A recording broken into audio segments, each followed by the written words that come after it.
House Chair, the 2023-24 fiscal framework is built on a set of assumptions that we now know are fatally flawed after yesterday's GDP decline announcements.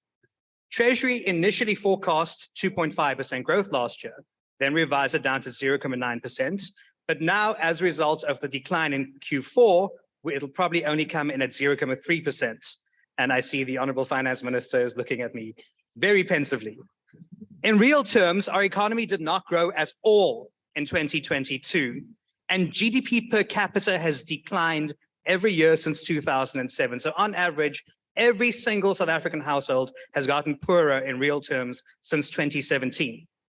The economy is now expected to slow down even further, with Treasury forecasting only 1.4% growth per annum over the medium term. So if 2022 is anything to go by, we are only going to get poorer, our economy is smaller than the Treasury's optimistic forecasts have indicated. Revenue increases last year were based entirely on strong tax compliance and enforcement. And this is not sustainable as a source of revenue because there is less and less opportunity to squeeze revenue from a shrinking tax base. Borrowing is also not likely to be contained in the medium term because net loan debt will grow from 4.5 trillion rand to 4.9 trillion rand in 2024, to 5.3 trillion rand in 2025, to 5.7 trillion rand in 2026. Those are the MTEF projections.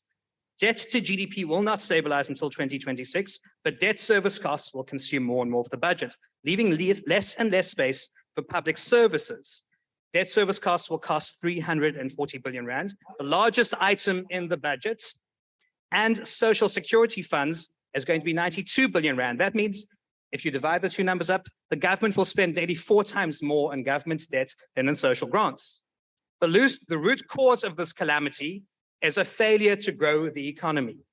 And a lot of this can be underpinned by policies such as cadre deployment, where you have unqualified party hacks in every level of government, in every agency, in every entity, focusing on party politics instead of doing their jobs. And the single biggest outcome of this has been load shedding, which kills productivity, destroys businesses, destroys jobs, and has been entirely foisted upon South Africa by the ANC. So this bleak economic outlook is a warning shot for South Africans. So allow me to paraphrase Neil Kinnock's famous warning from 1983. If the ANC government continues, I warn you. I warn you that you will have pain because the ANC's NHI will destroy the health system. I warn you that you will have ignorance because the money meant for schools will be stolen and mismanaged by ANC cadres.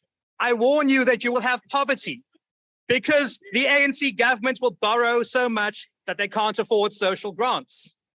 I warn you that we will all be cold because the ANC has destroyed Eskom and there'll be no electricity to keep you warm in the winter. And I warn you not to expect work because the ANC will reserve jobs for its cadres while millions of South Africans remain unemployed.